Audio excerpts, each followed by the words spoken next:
Hey, Friendo, Steve here. Yeah, Larson. And welcome back to Going in Raw, the only pro wrestling podcast you need to be listening to now in Fruit Stripe vision, depending on... I doubt that was like the one comment that I actually legitimately laughed at, because, you know, a lot of people are like, oh, man, I love new graphics. And I'm like, yay, cool. And then there's like one guy's like, you look like Fruit Stripes. You remember that gum lost its flavor super quick. I do. Yeah, most of that shit. Dude, you remember Bazooka Joe gum? Oh my God. It was barely like, well, edible isn't really the word for gum. No, but like it would get hard immediately. Immediately? It'd be a brick. Yeah. As soon as you bought it or whatever. Yeah. I used, growing up playing baseball. Mm-hmm. Oh, yeah. Oh, Big League Chew was good though. Yeah, that's good stuff. That's what you would have when you're... Although, saying that it's produced to replicate chewing tobacco, that's not good, but the actual gum is great. We used to have candy cigarettes back in the 80s. Yeah, I remember those too. You think Big Tobacco was behind that? Had to have been, right? I wouldn't be surprised. We got some hot takes here about the world of pro wrestling. First up from Broken Novocaine. Broken Novocaine says this. Old Man Punk beating Braun Breaker, yeah, is the type of booking that would have made 2014 CM Punk walk out of the company.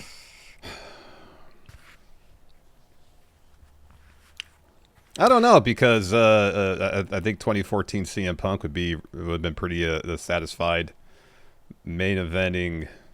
Well, let me think about this. Yeah, what? Yeah. Punk is in the Braun Breaker role, and somebody much older than him. Yeah. So who would have been like 50 that was relevant back in 2014? Undertaker. Yeah, sure. Can't complain about that, really. No, not really. I mean, I just watched a video where Punk said that his WrestleMania match against Undertaker was one of his favorites, so I don't think he'd have a problem with that. Yeah, he lost to Undertaker at WrestleMania. Wait, wasn't that 2013, 2014, something like that? Yeah, it was one of the years that they did Rock Cena. Well, he wasn't there in 2014. He walked out of the Rumble. No, it must have been 2012 or 2013. It must have been 2013. I will say this. My counter to this is such. If 2014 CM Punk had been sat down by the powers that be, by Vince McMahon and Triple H, and let's say they weren't as condescending as CM Punk claimed that they were back then. Mm-hmm. If they sat him down and said, hey, listen, we've got a plan for you. It involves you coming close, but coming up short, but you are going to main event WrestleMania, not this coming year, but here's the story. This is the map that we've got. This is the journey that we're going to take, and we're pretty firm on this. We are going to constantly remind you that you are, or refer to you, I should say, as the future of the company. You're going to lead your own stable, and you're going to be main eventing WrestleMania in Saudi Arabia, and you're going to be crowned there, or SummerSlam later this year. Yeah. But it's gonna. But part of your story is losing at Netflix. He'd be like, "What the hell, Netflix? You mean the rental service, the mail-in rental service? We're doing Raw DVDs every week. How are people going to watch that in a number that makes us money? That doesn't make any sense. Doesn't make any sense. You need to talk to your glad-handing yes men. No, I think he would be fine with that. I think that like the kind of booking where if Braun Breaker had this chance, lost, and then became firmly stuck in the mid card. Yeah. Then and the people got behind him and they still didn't do anything with him. Then I feel like probably CM Punk probably would have had a problem with that. Yeah, probably. But by 2014, I already had a 434-day reign. So. Yeah, but what he really wanted was that Mania main event. That's what he really wanted. Yeah, sure. I deserve that. Yeah, at the same time, though, I don't know how much explaining creative does in terms of relaying to talent what they have in store for them long term. You know what I mean? Like, all right, we're going to have this match a year from now. You're going to be main eventing WrestleMania. Like, I don't know if those particular type of conversations take place because things change so rapidly in the world of pro wrestling. Sure. I would be relatively surprised if plans a year down the road were relayed to talent, because things can change and they don't want to say, hey, we're going to do this with you, and then have it not come to fruition and then talent being pissed off at management because of it.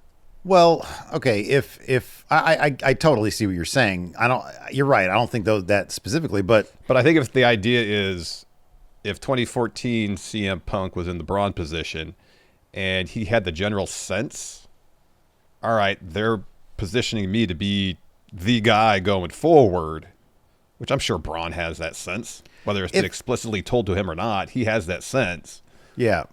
Then that's different than, oh, we passed over yet again, which is what 2014 CM Punk's attitude was. If Braun Breaker went to Triple H when Triple H was like, "Hey, this is how this match is going to go down on Netflix.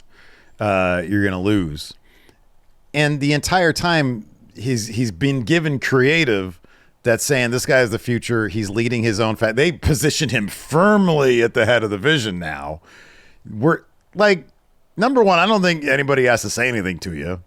But if you so let's assume here, Larson, this fantasy land of WWE Unreal is to some degree real. Sure. The kind of conversation that Triple H had with Jey Uso. Hey, listen, I really want to strap the rocket pack to you, but I want to make that's kind of, you can read between the lines. Yeah, I think that's the extent of it. It's like, hey, we're really going to get behind you and do something with you. But I don't know if there's, hey, this is the timeline. That's never I'm not saying that that's very, you're right. That's very specific. I'm saying if there's an indication that, hey, we got a story involved for you and it's going to obviously culminate, if CM Punk, if there was that level of communication back in 2014, I don't think CM Punk would have left the company. I think he said as much. And if they let him heal up and not run him into the ground the way they were doing, then he probably would have been, probably wouldn't have been fired or whatever the situation was. He walks, it gets fired, whatever. Yeah.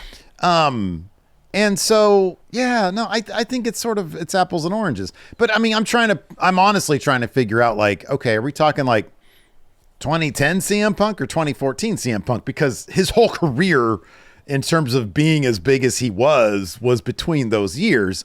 2014 CM Punk was completely burnt out, but that's the one thing that's been very consistent about the backstage reporting, that Triple H manages the wrestlers a lot different, way different than Vince did. And I think the reason why CM Punk in 2026 works is because, and they've said as much, is because there's a lot better communication now than there was back then. Yeah, and I think also, I would imagine things still change in the world of pro wrestling. They can't change on a dime, but, for so long, WWE was run by the whims of Vince McMahon, who could wake up and change his mind completely about something.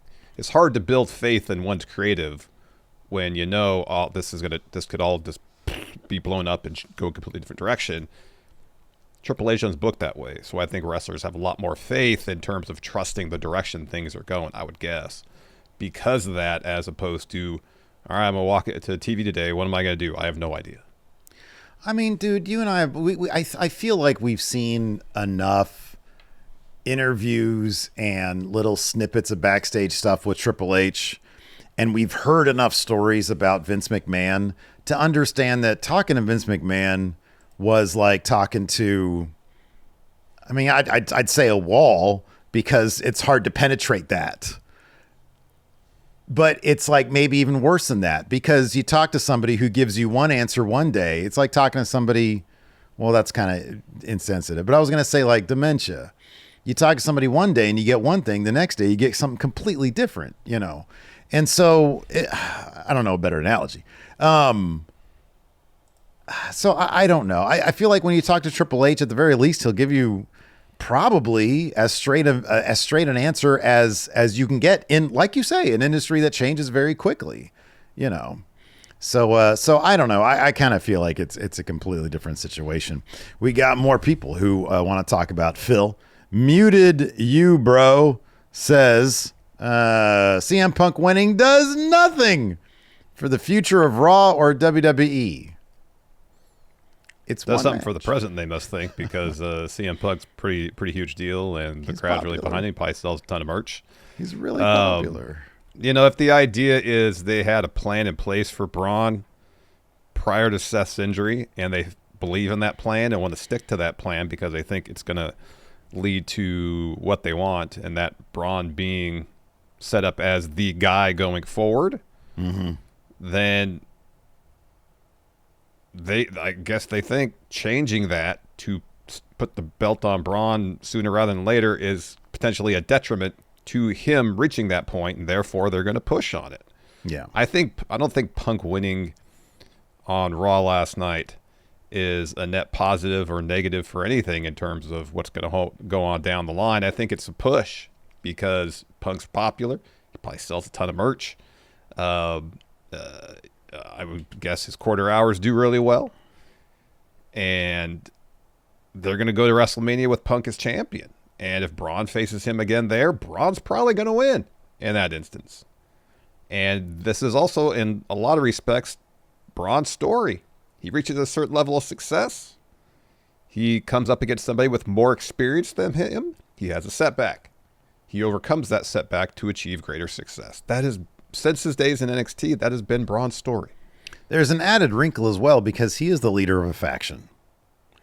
And ideally, I'm not saying this will happen, not even saying I'm optimistic, but ideally, his loss to Punk will fuel some story or stories about the dynamic between the members of the Vision. Can we trust that this guy is going to, bring us success?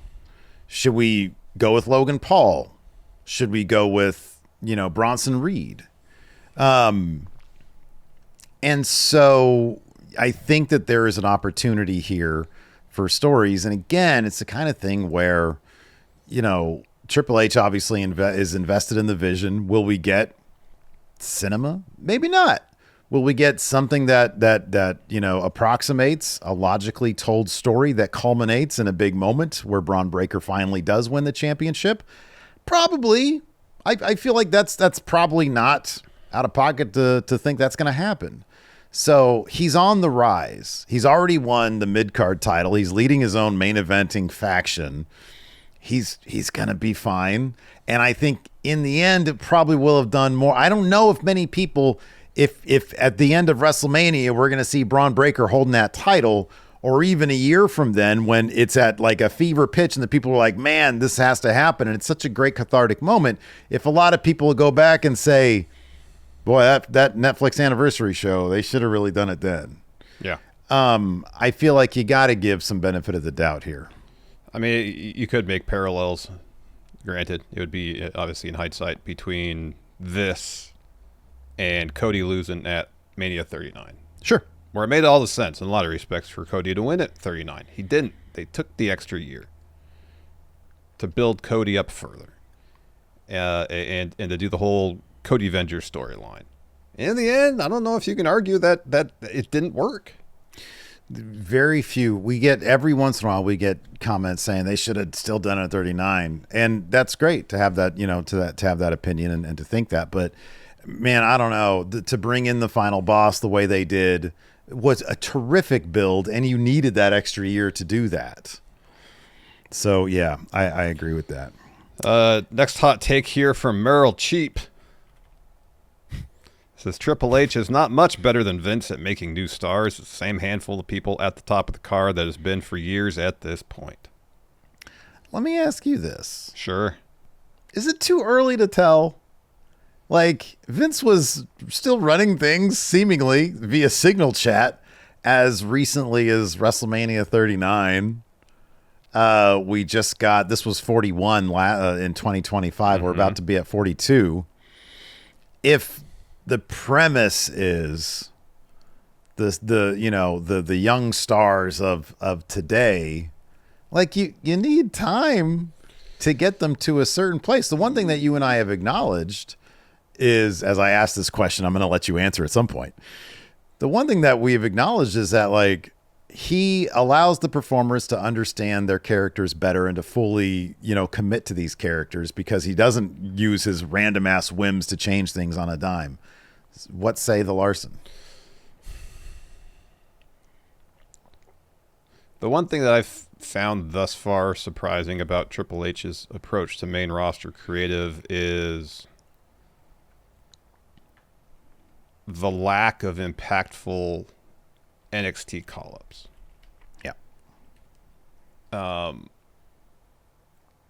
Because if you want an indication that the company sees this person as a massive star, you do something like you did with Kevin Owens, like you did with Finn Balor. And I can't think of anybody with maybe the exception of Stephanie Vaquer. But even then, that was months after her call-up that she won the title, where someone was called up to main roster. And you're like, oh, even if I don't watch NXT, I understand, or pay much attention to NXT, I understand the way this person is being positioned on main roster TV. Immediately, I'm to expect huge things from them. And, we saw a little bit of that with Trick on SmackDown. Apparently, Javon Evans signing with Raw happened during a commercial break. That's kind of two different ends of the extreme there. Well, yeah, Javon's been on TV fairly regularly in recent weeks, but still, if you want him to make maximum impact in terms of making his decision, it's got to be in an impactful way. That's the one thing that I'm still kind of scratching my head at in terms of the NXT call-ups under Triple H. We could probably mention a few names of people that have been developed in recent years that are on the cusp of maybe being main eventers, like Dom, Braun Breaker, obviously. And if Jacob Fatu hadn't had to miss time, maybe his name would be on that list too right now. I'm sure it will be in the upcoming months, but it does bum me out that we see a lot of great young talent that are kind of spinning their wheels for a bit, and then like Carmelo Hayes, not doing a whole hell of a lot. Now he's a U.S. champ, and that's awesome. Hopefully that's a springboard for great things. But it'd be great to see that process accelerated a bit, because you look at the Raw roster, like who's going to face Punk if not for Braun at WrestleMania? The list is pretty darn short at this point, because they have not really done that great of a job at developing main eventers over on Raw at this point. So why not bring in an Obafemi and push him straight to the top? That would be awesome to see. At the same time, there's business matters they have to keep in mind as well, whereas their most popular performers are by and large all over the age of 40. And they can't just push them down the card for business reasons. They want to keep them heavily involved on TV and in high-profile roles. The investment they make these days, I feel like, is probably way too. It's very targeted. They're really heavy investments on these names that have name value, and they build upon that name value. And so, yeah, that's why you see a bunch of old dudes. But then, I was looking down the Wrestle Kingdom card, and I was looking at everybody there. Most of them in there in their mid-30s as well. It's just wrestlers last longer. They have more time on TV to build their name brand. And you said it 100%. It's a business. As we know with WWE, everything's a business. And so I do think in terms of building new stars, if that's what we're talking about, I would say look at Dom Mysterio under Triple H. I think that's a home run. I think look at Braun Breaker under Triple H. I think that so far is a home run. I think the way that they treated Obafemi as Saturday night's main event was terrific. I mean, did they wonk the finish? But then he had that great standoff with Drew McIntyre. I think we've got one about Javon here. I'll wait on the Javon one. Yeah. But I think the way they presented Trick on SmackDown, a home run. He said he wants the world title. He didn't say I'm coming after the U.S. title. So time will tell on this latest crop of call-ups. But if they don't knock it out of the park with Trick and Oba, then I'll be surprised if those guys aren't main eventing in 5 years. But the timeline has changed drastically because of the nature of the athletes. It just they take much longer. They build that name brand so that it is ubiquitous amongst the roster, and so yeah, it takes a longer time. But if we're talking 2 to 3 years, if you're saying, oh, he can't build young stars the way Vince did, Well, I mean, is he putting people in the Brock Lesnar 2002 position or the Sid position, back at SummerSlam, whatever? Yeah. I don't know. Maybe not, but times are different. And I feel like the bigger investment, the bigger the name value, the bigger the star. And so you have to wait longer to get the real results on that. But if you look at Dom, I mean, dudes, you mentioned Stephanie Becker did a great job with that. Jade is the champion right now. Tiffany Stratton had a heck of a run. I think that he's doing all right in terms of the relatively small sample size that it's just been the Triple H show. So, God damn it, I sound like an apologist. Whatever. Yeah, you do. Well, we've got some sponsors for the show today, so let's go ahead and talk about them. How about that? Let's do it.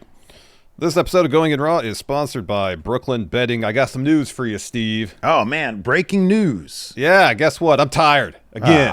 That's not nothing. That's nothing new, man. That's old.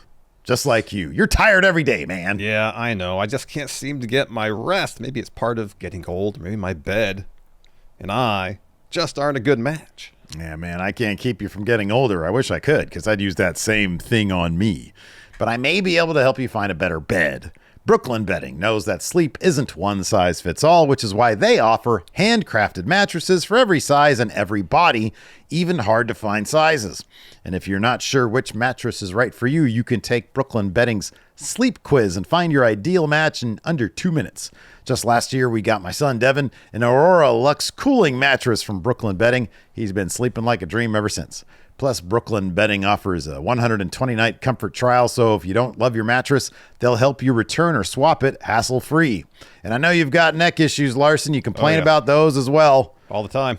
Brooklyn Bedding is one of the few mattress brands endorsed by the American Chiropractic Association for spinal alignment and back health. All right. Guess I'll go to brooklynbedding.com and use our promo code RAW at checkout to get 30% off site-wide. This offer is not available anywhere else. That's brooklynbedding.com, promo code RAW for 30% off site-wide. Support our show and let them know we sent you after checkout. brooklynbedding.com, promo code RAW. And this episode is sponsored by him, Steve. It's New Year.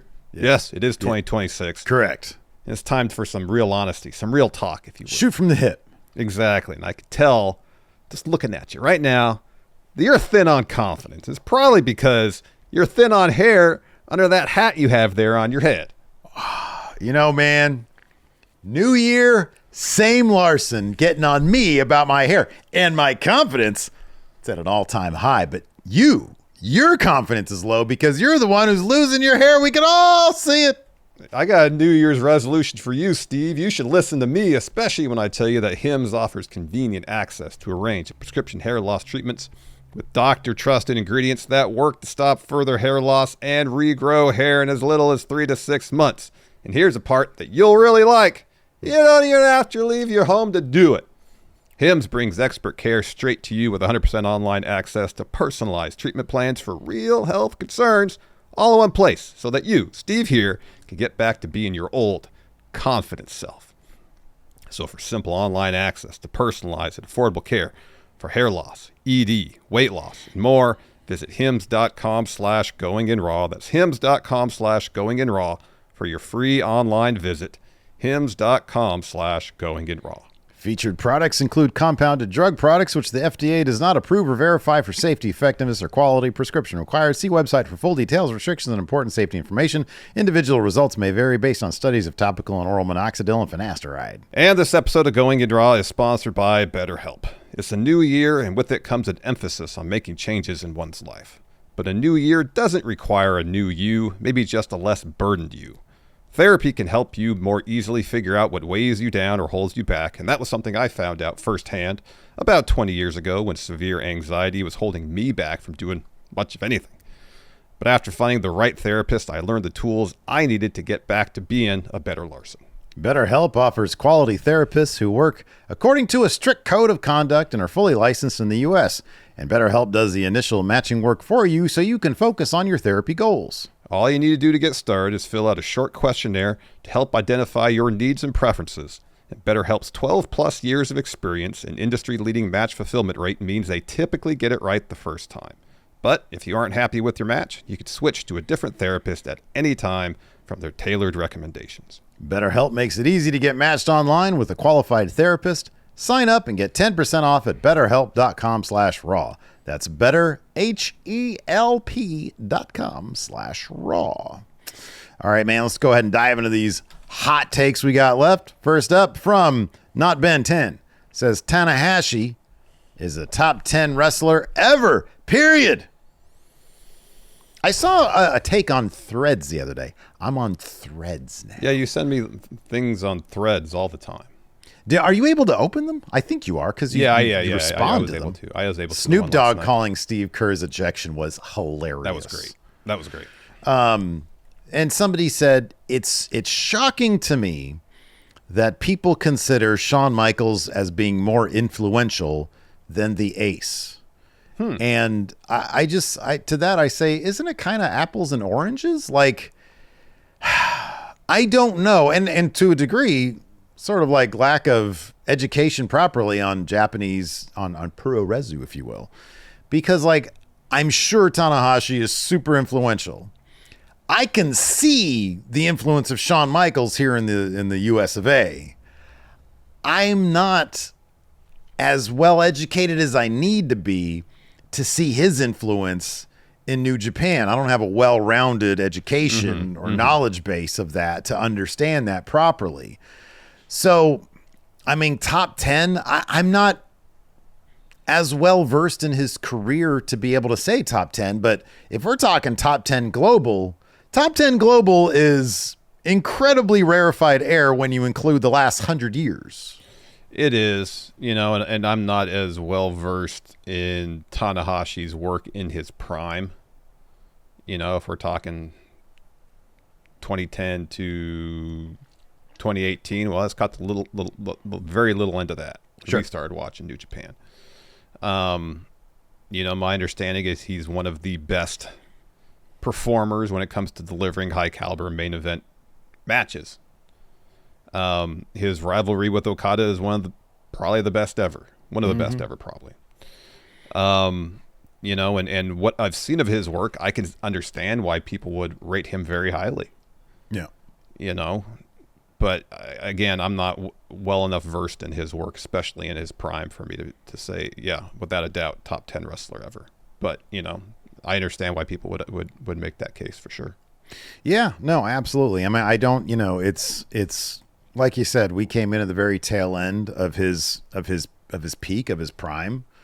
And I mean, the one thing I'll say about him is that he is one of those wrestlers that, if there's something similar to the airport test, like they say, where you just watch a show, you can watch a show that he's on and be like, oh, he's the top guy. Mm-hmm. Like the presentation, the way he wrestles, his presentation in the way he wrestles as well, It's the most superhero thing that you've ever seen. And I love that about pro wrestling. So, but I mean, top 10, dude, I don't know. Where would he rank against Lou Thez, for example, or Hulk Hogan or John Cena or whatever? Well, I feel pretty confident saying Tanahashi is a much better wrestler than Hulk Hogan. Well, an in-ring guy, yeah, 1,000%. But like, I don't know, culturally, the impact that he's made versus culturally the impact in pro wrestling that Hulk Hogan has made. And that's stuff that, as we know with our Numbers Don't Lie series back in the day, all that stuff, the total package matters. Is he a Lex Luger? Probably not. Well, Tanahashi's probably, again, a much better wrestler than Lex Luger. I don't know. I saw him scurry out of that cage against Bruiser Brody pretty quick. Yeah, when that he seemed needs like, to be. That seemed like real fear. The hot take here from Julian Davila says the Ace putting over Okada only hurt New Japan Pro Wrestling. Should this have been like a Yoda Tsuji or somebody who's, in the company? It got tons of buzz. Yeah. And I think drew a huge crowd to Tokyo Dome too. A huge crowd, tons of buzz, a guy whose name is still synonymous with modern day New Japan, even though he's not in the company anymore. I feel like, let me ask you this. If they got Shinsuke Nakamura, who wins that match? Oh, you think Tanahashi would win that? Right? Yeah. Yeah. Boy, it's a shame Shinsuke couldn't get out of his contract. I know. Because that never would have happened. But I mean, here's the thing. New Japan right now, they're in a rebuilding phase. Like a deep rebuild. Yeah. And here's the thing. If revisiting the legendary rivalry that is Okada Tanahashi put more butts and seats in that building and drew more eyeballs watching a New Japan World, and then those people who may not be familiar with what New Japan is doing right now sees the young talent they have working and are impressed by them, there's a chance they'll stick around. I guess that's the argument that can be made for Tanahashi versus Okada. People are going to tune in whenever they wrestle. Mm-hmm. And yeah, you add the weight of this being Tanahashi's last match. I guess I would say the argument to be made for this pairing, as opposed to having, someone like Yota Tsuji, who obviously he's a champion now, so they see huge things in him. But, does he have much history with Tanahashi? Not that I'm aware of. Certainly not to the extent that Okada or Nakamura do. Mm-hmm. And, now you have Yota Tsuji beating Takeshita for the IWGP title, bringing back the old belt. Mm-hmm. You have him in another high-profile role. And you have this match main event. Like, I could see the rationale, and I don't necessarily know if it hurts New Japan. They're already in a deep rebuilding phase and whatnot. So if the idea is let's put the most marquee matchup we can together for Tanahashi's last match, bring people in, and hope they enjoy what they see preceding that match, yeah, I get it. Would it have made more sense to have David Finlay with the Gatling gun be his final opponent? If they had Gatling gun versus air guitar? Yeah, right. But again, that's the situation where Tanahashi wins that match. Yeah, he probably does. Yeah, I don't know. I mean, there's a parallel you could draw. Would CM Punk have been a better opponent for John Cena in his last match? Would we have not gotten Punk Life? No, we would have gotten Punk Life just later on. It would have been over the summer. It would have been, Yeah, December. right. Yeah. Canis 2020 says with his hot take, their hot take. Don't know if this is a hot take, they say. But I strongly feel like Triple H isn't in as much control as we were led to believe. I went back and I watched old NXT and they feel so different. Energy was high. Characters felt earnest for the most part. Things moved at a decent pace. It was interesting. Now, though, it's like the complete opposite. I disagree that it's a complete opposite. I really do. I think that characters felt earnest. I think they do now. I think he's really good with the character aspect of things. I think that when you have an hour-long show, if that's what you're watching, that's a lot different than a 3-hour show or 2 3-hour shows. If anything, granted, I haven't watched old NXT in a while, probably since it aired. But thinking back on it, I actually think of a lot of parallels between what was going on in NXT and what's going on in main roster now. For the most part, feuds in NXT were not that complicated. Mm-hmm. I mean, there's a couple examples. Most obviously Gargano Ciampa, where there's a lot more going on than just two people who don't like each other. Mm-hmm. And characters were well defined, but again, I didn't really feel like an NXT at that juncture, and it's different now. There was a whole lot of variety in terms of character. The one thing that separates old NXT, I think, from what's going on main roster now is just, regardless of the creative build for takeovers, those shows always delivered. They really did. In terms of the quality of the in-ring product. You ain't getting no 3-minute matches there unless it was Baron Corbin. Yeah. Versus Bull Dempsey or something like that. Yeah. And that's just not the case on main roster now. Mm-hmm. Like, some shows will deliver from an in-ring perspective and some just really fall flat. And, Triple H made parallels years ago between main roster being, top 40 music, popular music, and NXT kind of being the indie band, and I still wonder if he holds true to that philosophy and that, all right, we have to make our main roster product broad enough that anybody can when they're flipping through the dial, stop, watch, and enjoy and understand what's going on. Yeah. Yeah. That'd be my guess. Yeah, but things, I mean, I do think that things are a lot different when you have 5 hours to program. Oh, absolutely. Versus an hour, maybe two sometimes. Sometimes. It's paced better in NXT because they had 1/5 of the TV time probably. Kamo Mustafa WWE here with a hot take. Says if Drew McIntyre doesn't win the title from Cody Rhodes on SmackDown, that's it. There is no situation in the future that allows him to be taken seriously in the title picture. I don't think Drew's winning on Friday. Yeah. Feel pretty confident in that. Could be proven wrong. I mean, he stood tall on SmackDown last week, but then we saw Io and Rhea stand tall, win the match.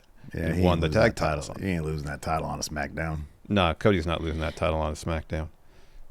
If the idea is that we're getting Cody versus Roman at Mania, that title's going to be on the line. Mm-hmm. They're not going to do that without the title on the line. That's for damn sure. Nope. But then here's the thing. If the character of Drew McIntyre continues on the path he's on now for the foreseeable future, no, he's not winning. I don't see him winning a world championship because he's always going to do something to shoot himself in the foot. Mm-hmm. That's his character. Yep. At the end of the day, he's his own worst enemy. Mm-hmm. Now, if we see some evolution of the Drew McIntyre character and that changes, so that's not the case anymore, then yeah, I can see him being a world champion at some point down the line. But this current iteration of Drew, nope. They present him in a way that there's two things. Number one, look at Drew himself. They present him in a way he's had a shit ton of title shots. They present him as a main event guy. Yeah. Number two, not a lot of other options. Could they mix up the rosters a little bit? Could they do some trades or whatever? Could Randy Orton be the guy to take it off Cody? Yeah, maybe. That's a possibility. They'd have to really heal up Randy for that to be the case. But I could see that as a maybe. He's super popular. Mm-hmm. But Drew McIntyre is going to be around longer than Randy Orton. And I feel like they really like Drew. I think they've invested a lot into Drew. And I do not think for a moment that that's it. That's donezo for Drew McIntyre. I think he can come right back around. He could win the Rumble, this one, the next one, Chamber, this one, the next one, and get right back. He could win Money in the Bank, get right back into it, get the title off Cody. There are not a ton of options for Cody to lose that title, and he's going to lose the title at some point. So it might be 2 years from now, but I think Drew will be fine. I think that he will probably, I do think that he's going to win the world title. I think it's very possible that he's the guy that beats Cody for it. And I just don't know when that would be. So I think Drew will be fine. Word Life fan here with a hot take says Jericho re-signing with WWE isn't that big a deal. For the first couple months, it will be. Yeah. For the return, it'll be dependent on what they do with him as well. If he shows up, has one feud that's high profile, then kind of settles in a bit of a groove that, isn't too dissimilar to what he was doing in AEW, then yeah, it's not going to feel like that huge of a deal. But if he's involved in high profile stuff and interesting high profile stuff, yeah, maybe. Yeah, if they got some good stories for him. I mean, that's what it boils down to. In AEW, he was meandering way too much. Well, it all felt so reactionary too. Mm-hmm. What do the fans think of me now? Oh, all right, I'll come up with a character that's a response to that. Well, dude, it's funny that it's difficult to talk about because it's like unproven rumors and allegations and whatnot, but we were there. It really went off the rails for him when that stuff sort of happened. Mm-hmm. And it did not recover. It didn't. He was already getting kind of stale by that point, and then that stuff sort of happened, And I think that just sort of stuck with people, and it really isn't talked about all that much for good reason, because it's like a bunch of unsubstantiated, like it was literally just rumors. And you can't torpedo a guy based on rumors, but that's what happened with the fan base. So, I think it's going to be a clean slate in WWE. He's got a ton of history there. Obviously, there are old rivalries and fresh rivalries available for him. And I don't think he's going to be taking L's to guys like Action Andretti, and then nothing happens with Action Andretti, so it means nothing. So he just lost to like a low card guy for no reason. I don't think they would do that to him in WWE. So I think there are plenty of characters for him. I think like everything else in WWE, it's the ensemble, and I don't think anybody at this point is like a game changer for WWE. They're all part of the ensemble. And him re-signing with them adds to that, and adds to more segments that, if they take advantage of what he has to offer, if they maximize the potential, it'll be entertaining stuff, because Jericho has been very entertaining in the past. Here we go. Parseth of the Hill People says, announcing Javon Evans' call-up during an ad break tells the audience he's nothing special and WWE aren't invested in him. So did you even watch this? This was like a contract signing, I think. No, I didn't see it yet. It's disappointing that happened during commercial break. That's putting it mildly. Yeah, I'm a huge believer in, if you want an NXT call-up to feel impactful, then you got to present that call-up in an impactful way. And having somebody sign a contract during commercial break ain't it. Okay, may I retort? Sure. So I'm watching it right now. It happened on the stage. All right. And Pierce has the folio, and Javon signs with Raw. It's not unlike when Swerve Strickland signed with AEW. That happened at a pay-per-view, though. Oh, it did? No. I'm not saying that. Yeah. Where did Obafemi sign his contract? He hasn't been officially called up yet. Where He's did getting Trick packages to hype up his impending debut? Did they show Trick debut. Williams sign a contract? No, but he's been on. I don't believe he's had any segments happen during a commercial break. This means absolutely nothing. This doesn't mean that they don't care about him. It doesn't mean that they do care about him. It means absolutely nothing. I will say this. In terms of, and I'm a huge Javon Evans fan, but I'm also realistic, and I look at the size and look of an Obafemi and a Trick Williams, and I think Javon will have, it's going to not be as easy for him to crack that level of attention from Triple H. I think that his ability to connect with the crowd, what he does in the ring, those are going to be things that make it easier on him. But he ain't 6'5", and he's not muscle on muscle, and his promo isn't as Dusty Rhodes as Trick Williams is, and he's not a giant hulk of a dude like Obafemi is, and Triple H likes that stuff. And so I think it is going to be not as immediate for him as it is for those other guys, because those other guys are immediately Hollywood and he's not. So do they see him in the same light as those other two guys? I don't think so. But do I have faith that he'll get there? I have faith that he'll be very successful. He's incredibly young. He's already over with the crowd. And I think that he's going to do really cool things. But this commercial break thing doesn't mean a lick of anything in regards to how they see him or his future. It means less than nothing. You know, they could have, they didn't have to do that lyric video package for Punk and Braun Breaker. They could have had this on TV instead. We wouldn't even be having this conversation. I mean, we'd have this is a 2-minute conversation on the podcast. Yeah. That's nothing. That's nothing. That's like the end of that's literally the last note on the show. It's like the last sentence on our rundown, because we don't do things chronologically. We don't. This means nothing.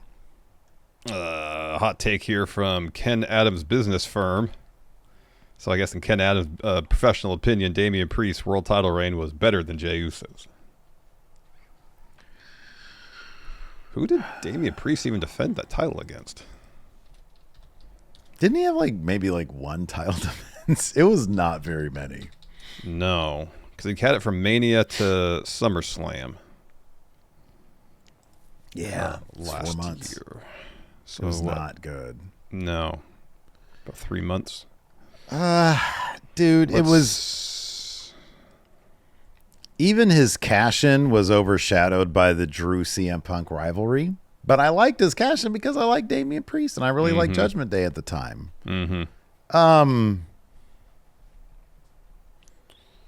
Okay, let's see here. So,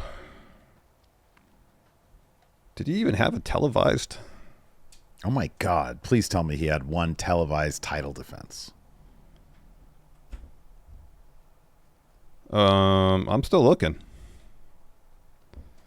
All right, so we have Mania. There we go. These are all house shows. Okay. That's a tag match. That's a house show. Okay.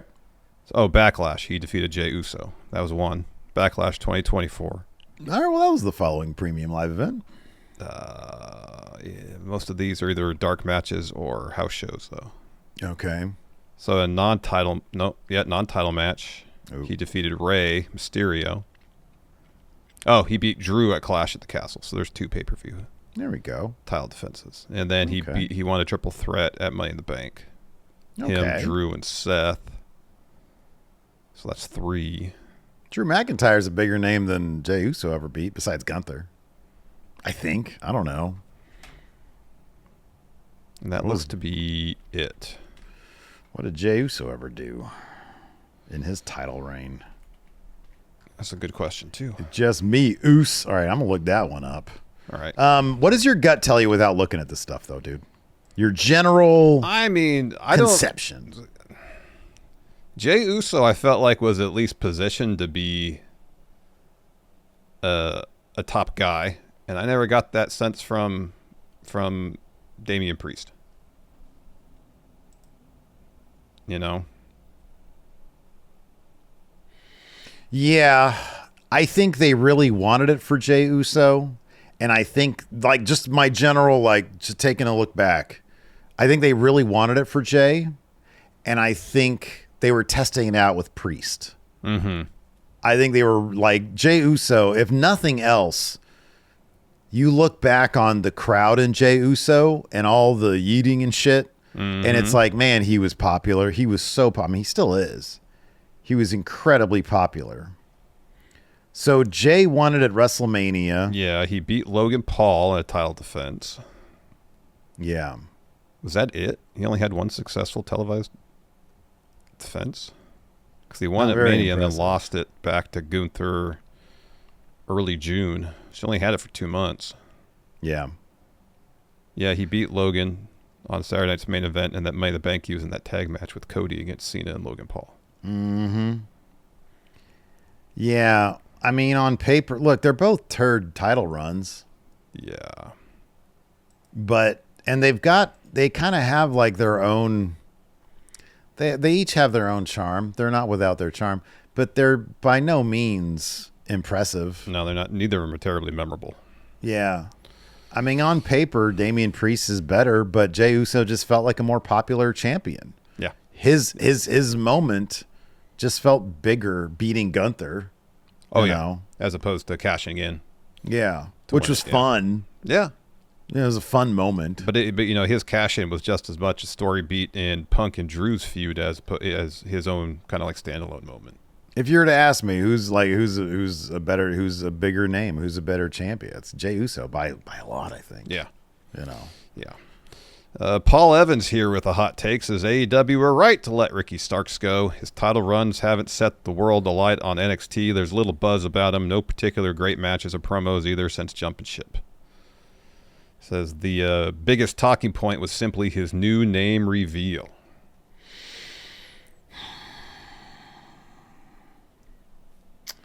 I feel like AEW didn't do enough to crack Ricky Starks. Saw glimpses. Yeah, we saw glimpses. The Edge promo killed him. Yeah. It killed him. Yeah. They doing that kind of shit where everybody's just sort of Wild West type promos where they're like, Yeah. Yeah. Um, But like you look at, he was having that feud with Punk, which was all right before Punk got fired. mm-hmm.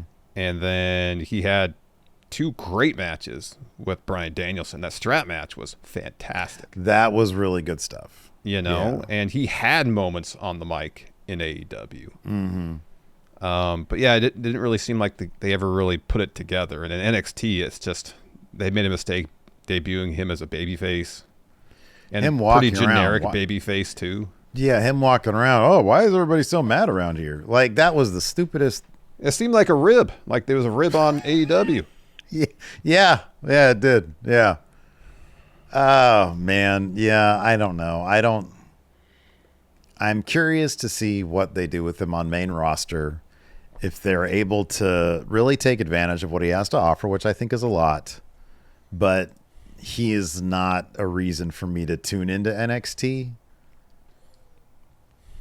I'm not going to say anything else about NXT because everybody in the people in the they just dump on you. Let's move on then. Damon Harden here says WWE should use old stable names and presentations.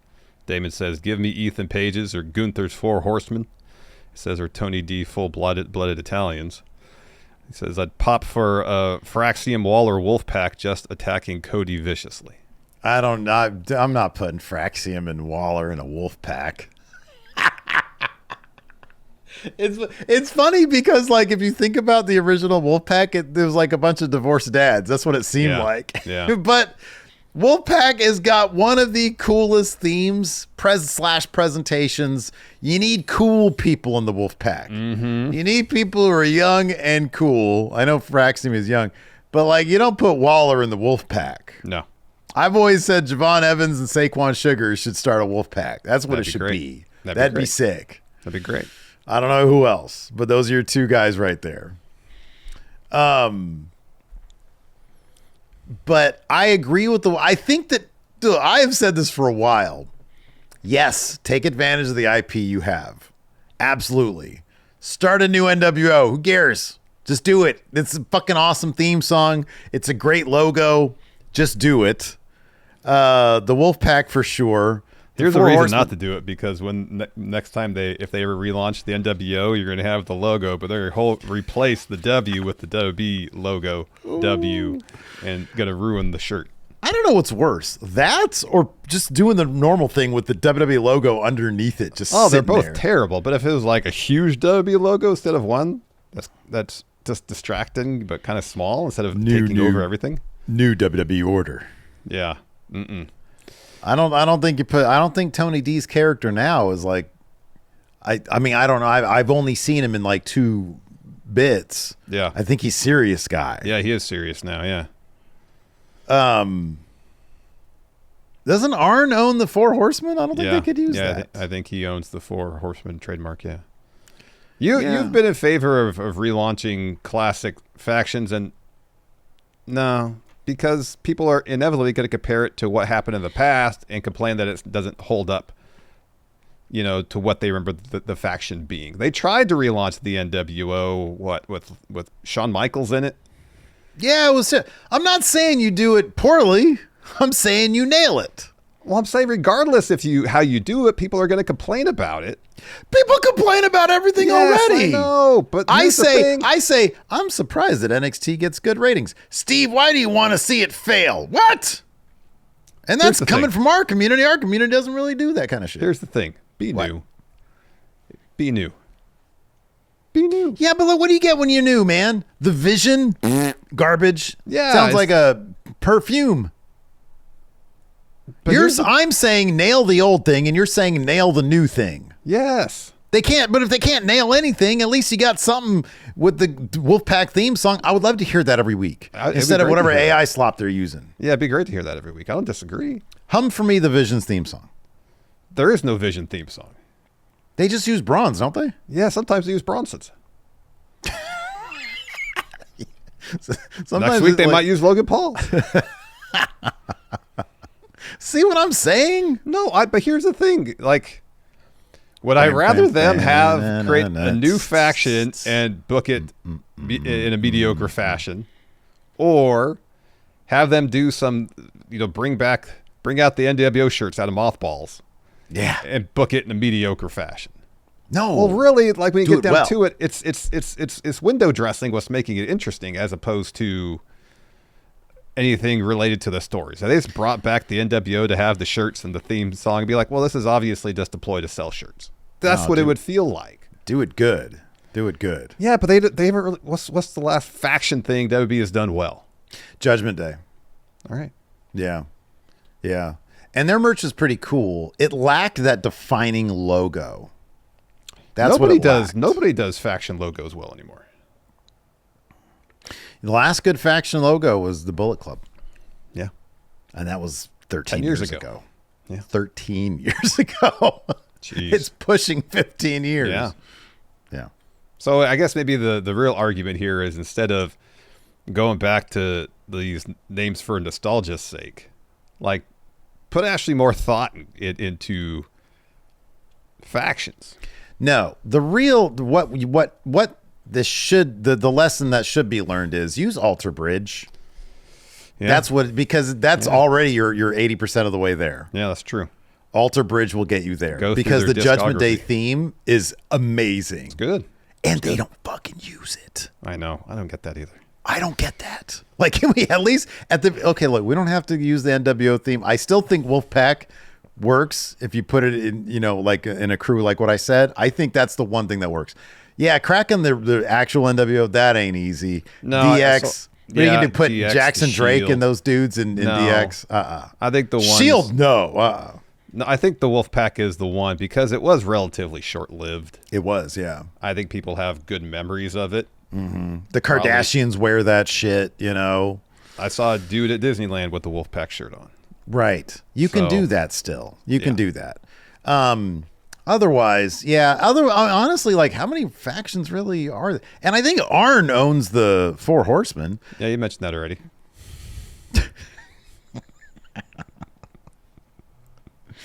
Yeah. Cody and the new Four Horsemen? Fuck it, sure. Why not?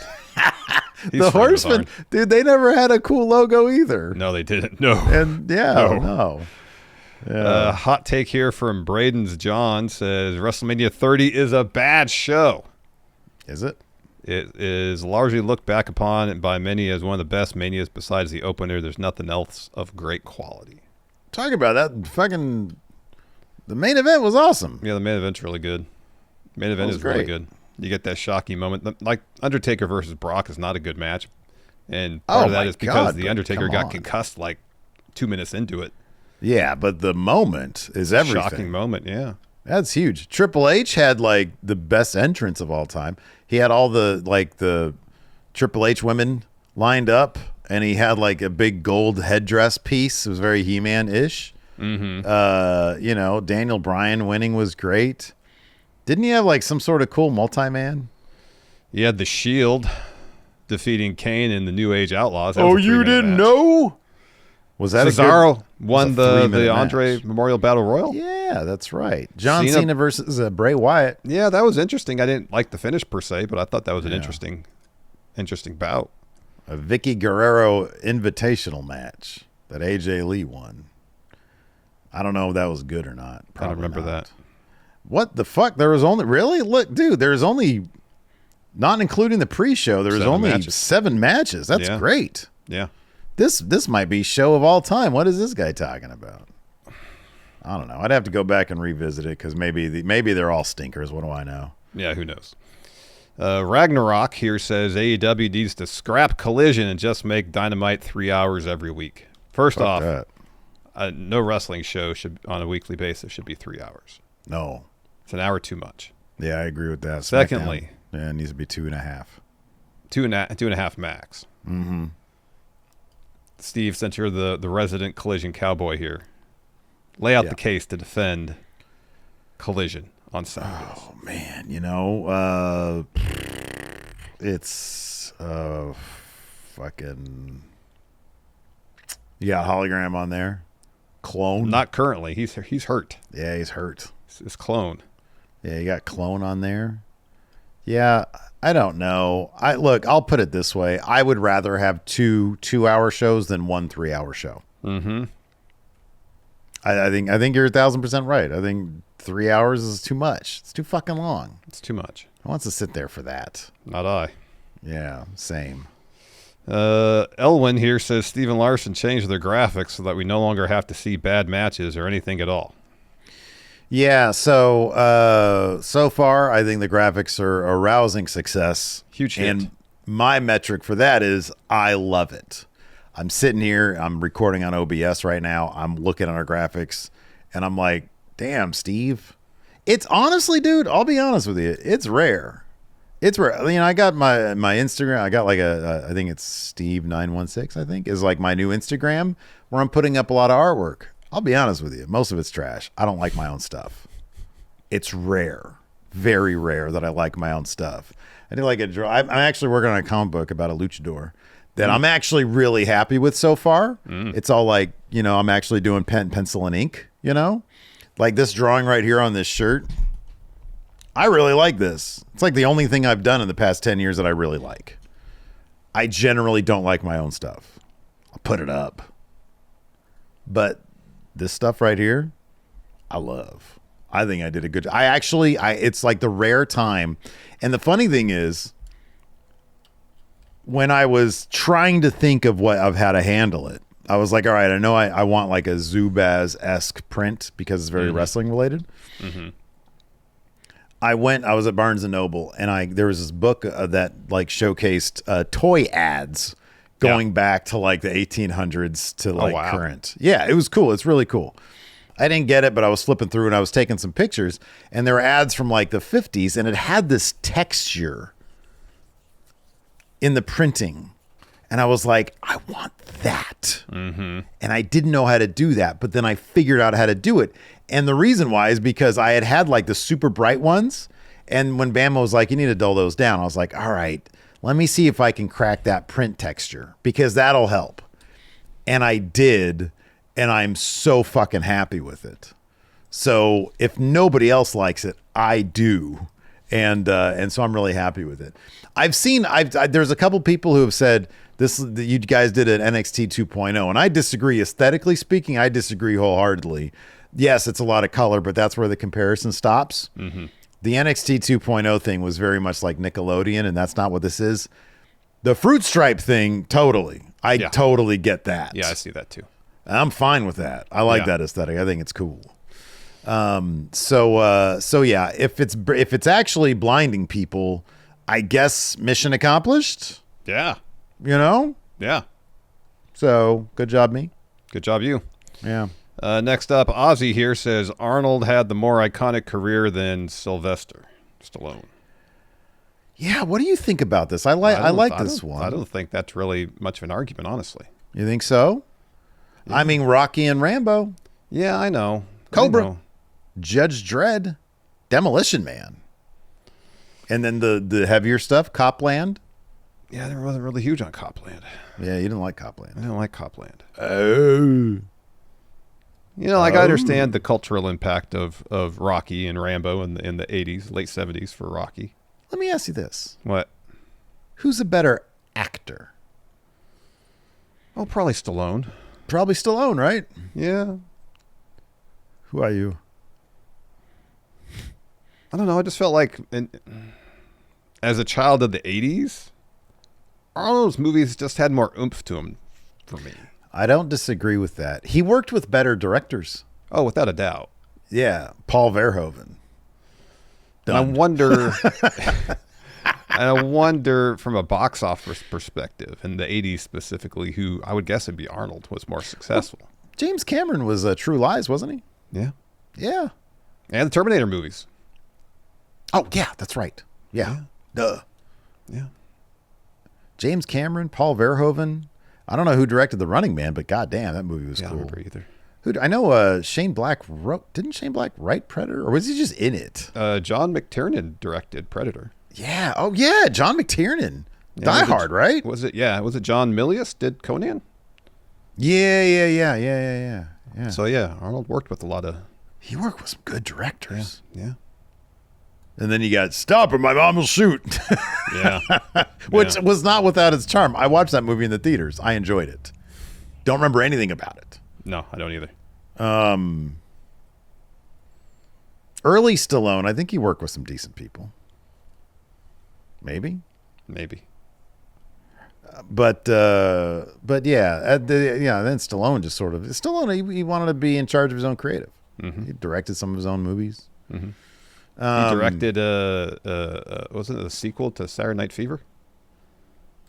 Was that him or his brother? No, that was him. That was he him. directed that. Yeah, I he did. He did. Yeah. So, but yeah, I mean, dude, when you match them up, it's like you got the Terminators, you got the Mars movie, Total Recall. Yeah. You got the comedies, you got Twins as a classic. Yeah. I think you put them 1-to-1. Arnold clears Stallone. I think so too. But I do think Stallone probably is a better actor just from his early stuff. Well, you look at Rocky alone, it's like that's a fucking indie flick right there. It is. Last one here from Die Hard Homer says, Alien is the best haunted house movie. It fits the genre by being a small group of people trapped in one location. Instead of a haunted house, you are on a spaceship. Instead of a ghost, you got somebody with an alien inside of them. And then the alien itself.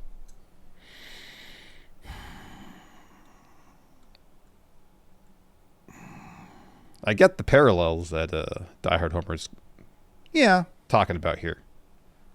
I mean, I'd be more afraid of a xenomorph than a ghost. But here's the thing, like it starts off kind of like a haunted house movie, but by the time the xenomorph bursts out of the chest, and it's a slasher movie at that point. Yeah, I kind of feel like it's more of a slasher movie than a haunted house movie, than a ghost movie. I could see what Die Hard Homer's saying. Yeah. But here's the thing. Okay, let me ask you this. What's a better haunted house movie? The Haunting or Alien? It's The Haunting. It's an actual haunted house movie. Yeah, it's an actual haunted house movie. Yeah. Right. Yeah. So then you can't say Alien is the best one. I just mention one thing. Yeah, and Alien is kind of... What's a better haunted house movie? Poltergeist or fucking Alien? You know? Poltergeist, of course. Alien's probably the better movie, though. Yeah, well, yeah, but like, you know... That's not... All right, what's the better movie? The first half of Alien until the alien bursts out of the chest. Yeah. Or Poltergeist. What's a better movie? Yeah. Because after the alien bursts out of the chest, then after that it's basically a slasher movie. Yeah. Yeah, I don't know. I'll be honest, I haven't even seen Poltergeist. Oh, you haven't? It's been a long time. When I was a kid, I watched the third one. Third one was when they're in like a high-rise apartment building in Chicago. Oh, jeez. I used to watch that all the time. I don't know. Change that up quite a bit. What's another haunted house movie? What's the Power of Christ Compels You? Which one's that? Oh, The Exorcist? The Exorcist. That's not really a haunted house movie. No? The house isn't what's haunted. Yeah, okay. It's that girl. The power of Christ compels you. Epic poster. Mm-hmm. Just that dude chilling on the street. Yeah. That's a good one. Yeah. Yeah. Lacey sent me a TikTok, and I haven't watched it yet, about the Black Dahlia murder / Zodiac thing. So I'm going to check that out, and I'll get back to you on that one. I'm sure there's more complexities to it that can be included in a minute-long TikTok in terms of... Oh, you can go 10 on TikTok. You can go pretty long on TikTok. Long? Yeah, and then you put your thumb down, and it goes in double speed. So you can just like, come on, hurry up this story of yours. Wow. Yeah. So I'll get back to you on that one, but I'm really curious about... Like, I haven't gotten to the kind of the nuts and bolts of the argument beyond just the very high-level stuff. I mean, I just saw the headlines, yeah, and it corroborates what you had said. Yeah. The former LAPD guys think that they solved it. And they even said, I think the quote was, "Case closed." Yeah, I think one of them Should was be cases closed. someone who was a cold case detective that actually worked on the Black Dahlia case. So AI is crazy. It got me thinking, like, what other mysteries can be solved by just dumping it into ChatGPT? it's a good point. You know, I want to grab his cipher and be like, "Hey, what do you think this says, chat?" And it's like, "Well, Steven, All right. you know, it's like the real killer, like because you know the what was his name, the East River bad guy, didn't he? He was in Rancho doing that stuff, wasn't he? Oh, was he? I think so. Yeah, no, mom, you know, the one that I think it was the East River. Oh no, you're talking about the The original Night Stalker? no, it's the one that Patton Oswalt's wife. Yeah, I can't remember Yes. what that is. Yeah, it was. Yeah, it wasn't. It was. He was doing. It was in part of it. Yeah, too, he was in Rancho. Mom. Yeah, mom Yeah. was like, yeah, there was a night when my dad was working late, and she was just hanging out in the house, and that shit was going down, and she was like, yeah, I used to get like a baseball bat and just hang out in the living room. She was pregnant with me, I think. Wow. Yeah, it would have been me. Wow. Yeah, dude, crazy shit. Yeah. And then ChatGPT comes back and says, hey, guess what? Plot twist. That was your dad, Steve. I was like, whoa. Wait a second. Unanswered questions? Oh, man. Anyways, that's going to do it for the show today. Thanks, everybody, for tuning in. We appreciate it. Till next time, we'll see you guys around. Goodbye.